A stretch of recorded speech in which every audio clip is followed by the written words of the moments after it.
Hello everyone, my name's Ling and I'm from China. I was part of the biggest rebel group, the Crows, and it was our goal to take down the cruel Emperor Zhang. He was the meanest ruler you could ever imagine. He spat on the poor, stole whatever he wanted, and never gave back to the people. It was my job to infiltrate his place and find evidence for what would bring Emperor Zhang down for good. I walked onto the street of the bustling marketplace, dressed in the prettiest Shangsam dress I could find. This was the only day Emperor Zhang would be taking a stroll through the village marketplace for at least another year. I couldn't blow this opportunity. Sure enough, I started to hear guards and loud voices down the street as Emperor Zhang and his guards forced their way through the crowds of people. "Make way, peasants!" I readied myself. Then, just as they were passing by, I walked over and pretended to fall in front of them. "Oh, excuse me, Your Highness." I looked up, batting my eyes at the Emperor. "Oh!" Emperor Zhang smiled like an old creep and helped me to my feet. "Aren't you a pretty little thing?" I shivered inwardly and forced a smile. "Why, thank you, Your Highness. You're not so bad yourself." "Oh, what is your name, miss?" "May."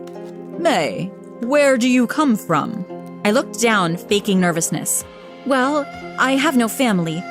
I've been trying to earn money in this village, but no one will hire me. I work very hard and—" "Why, come to my palace.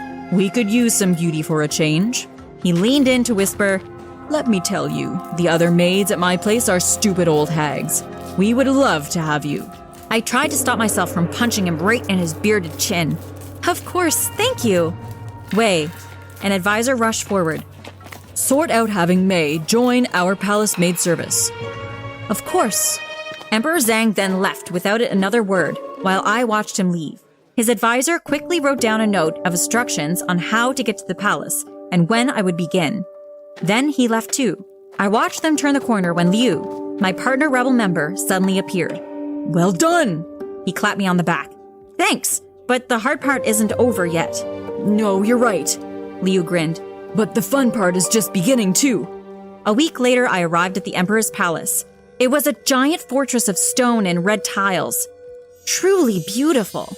But I knew the Emperor had to perform a lot of evil to build this giant palace. I walked in, got through the guards with my papers, and went over to the servants' quarters, way at the back of the palace. This part of the building was not nearly as extravagant or luxurious. It was quite dirty, to be honest. "Here," my supervisor handed me a list of chores. "Complete them by today, or you won't get any dinner." I nodded, then looked down. I groaned. There was so much to do. I wouldn't have any time to do some snooping to find evidence against the Emperor. This was a lot harder than I thought it would be. Later, I was at the entrance to the palace, repainting the columns with red paint. But it had to be done if I had any hope of taking the Emperor down. "What are you doing, imbecile?" I spun around. My supervisor was storming towards me with a look that could kill. "What? You're using the wrong shade of red!" "The wrong shade? But this is the only one that was there. Please." She grabbed the bucket from my hands and dumped it all over me. I screamed as paint got into my eyes. "You stupid girl! Why, I oughta—" "What's going on here?" I couldn't see anything through the red paint, but I thought I heard my supervisor back away quickly. "Oh, you're—" "How dare you treat this innocent woman this way?" "I'm sorry." "Go on. You can leave us. I'll handle this." Of course, of course." My supervisor scampered away as I heard the man approach me. "Miss, are you okay?" He sounded so gentle. I heard movement and suddenly I could see clearly. He had wiped away the paint from my eyes with his shirt. I gasped when I finally saw him. He was so handsome and he looked so concerned. "Come, let's get you cleaned up." The man led me outside to a well and pumped up some water so I could wash off the paint. When I had fully cleaned myself, the man couldn't stop staring at me. "What is it?" The man shook his head, looking away. Was he blushing? "Oh, nothing. It's just, you're beautiful." I felt my knees tremble. Had he really just said that? "What's your name?" I hesitated, biting back my words. I was about to say my real name. I couldn't let myself blow my cover so easily. "May." "Li Mei?" No, just May." "Oh, well, nice to meet you, May." "Nice to meet you too. Nianzu." "Nice to meet you, Nianzu." We stood there just staring for a while. It was really quite strange when Nianzu finally spoke. "Listen, May, do you want to meet again sometime?" "Are you asking me out on a date?" Nianzu blushed. I was embarrassed by my bluntness, but I was just so shocked. Well, yes, actually. What do you say? I should have said no. This wasn't part of the mission, but for some reason I said yes. Great. Shall we meet in the garden tomorrow? Let's say at midday? I nodded. Again, why didn't I say no then? Perfect. See you then, May. He left while I was too stunned to move. The next day, I showed up in the palace gardens at midday during my lunch break. I shouldn't have showed up, and yet there I was. What was wrong with me? The bell struck, signaling midday, and still Nyanzu hadn't showed up. I was a fool. I should just leave. I turned around to head back to my room when I stopped in my tracks. There he was. When I saw him, I began to understand why I'd agreed to meet him. He was so handsome, and his smile, it made my heart melt. Good day, May. Hello, Nyanzu. We strolled through the gardens for a while, enjoying each other's company and chatting for a while. Nyanzu seemed like the perfect man. He was kind, funny, handsome.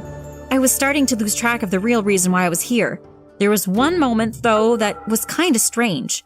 I was asking him about his job. So, what do you do here at this palace? Nyanzu looked away. I'm one of the lower food catering managers. Oh, I see. Why did he seem suddenly nervous? But I just decided to brush the thought away. But there was something else that happened that was pretty strange. As we were walking, I noticed everyone else in the garden staring at us a lot.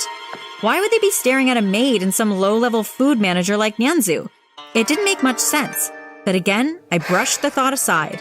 How I wish I'd paid more attention to it all. We made it to the outskirts of the garden, where there was no one around. Nyanzu walked over to a bush and picked a rose for me. Here, a pretty rose for a beautiful woman. I accepted it, and I don't know what came over me. I leaned in and kissed him on the cheek. He blushed like crazy, and I'm pretty sure I was blushing like crazy too. Do you want to meet tonight at the lake? Oh, but of course, perhaps at 7? Sounds good. I smiled and we parted ways. As I headed back to my room, I heard psst. Suddenly, I spotted Liu. I forgot to mention, while I had managed to infiltrate the palace as a maid, Liu had become a gardener as well. Liu waved me over. Hi, Liu. What are you doing? Huh? Why are you hanging around with that man? I blushed. Liu, don't worry about that. It's all a part of the plan. Why would you? Just leave it, okay? Liu snapped his mouth shut. He looked hurt. Fine, whatever. Just remember why we're here. You don't think I know? I rolled my eyes and stormed off, but I knew Liu was right. Despite all of this, that night I still showed up at the lake. Nyanzu and I had the most romantic evening. He took me out on the boat and we drifted off underneath the moonlight. May, is it just me, or does it feel like we were destined to meet? I glanced at him. I feel the same way. I was shocked by my words, but I realized it was the truth. Suddenly, I felt his hand on mine. It was the most romantic thing I'd ever experienced.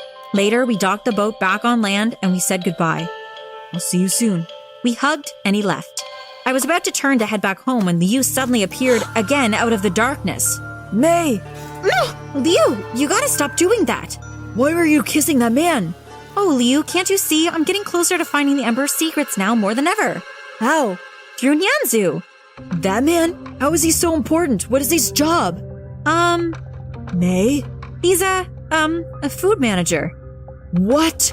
You're doing all this for some lowly food manager? That won't help us take down the Emperor. Quiet down, someone will hear you. May, you're not doing this for the mission. You're doing this for your own selfish heart. And you shouldn't even be with him. You should, Liu trailed off. Look, it doesn't matter. Just stick to the mission, all right? I sighed. Liu was right. I've been here a week and found nothing so far. Okay, Liu, I promise I'll focus. Tonight, I'll sneak into the Emperor's office. I promise I won't let you down. Good. Your country depends on you. Liu left and I took a deep breath, suddenly anxious. It was time to get to business.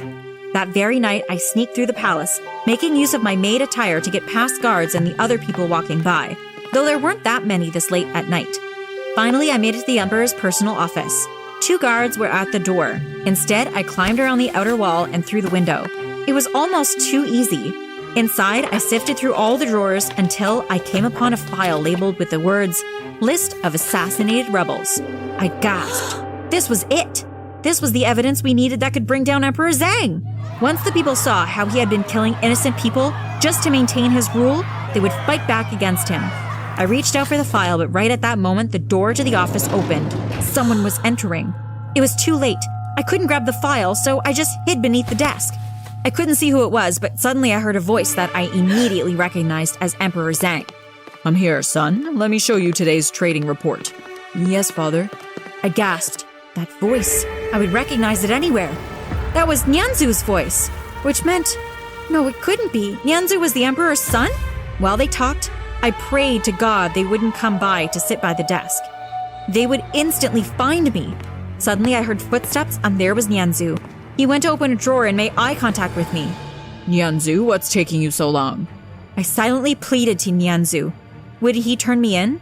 Nothing, father. Nianzu opened the door, grabbed whatever he needed, and handed it over to the Emperor.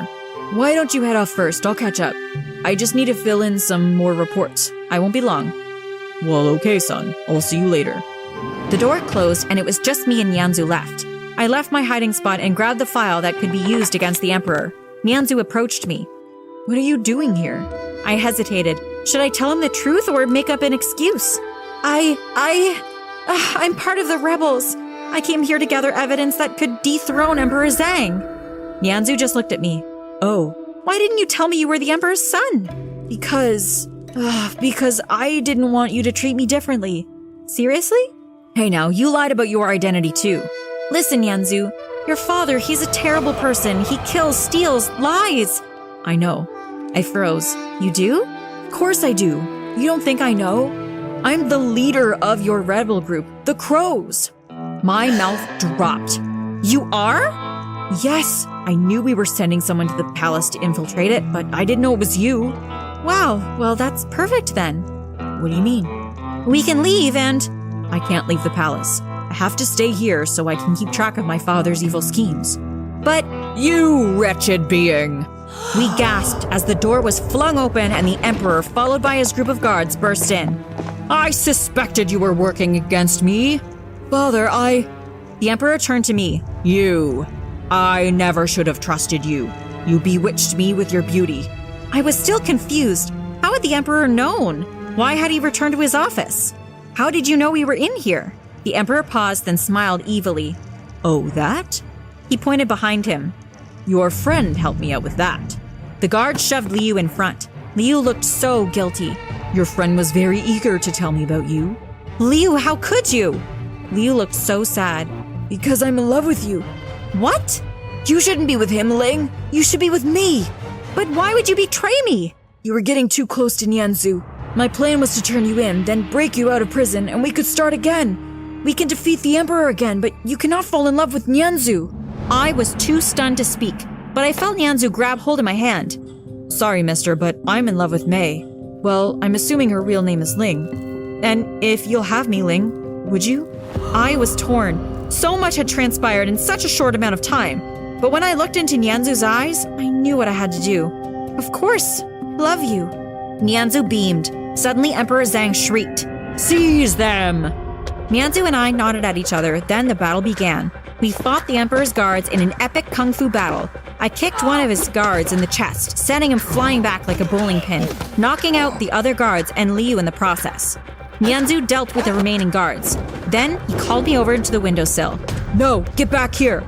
I turned around, gave Liu one last glance, then grabbed hold of Nianzu. He took a firm grip of one of the lanterns attached to the rope hanging outside, and we ziplined down the rope all the way to the ground. We ran away as fast as we could, the file of evidence still in my hands, and left the palace behind us. We will be back, one day, and Emperor Zhang will face the force of justice. Force of justice. Force of justice. Force of justice. Force of justice.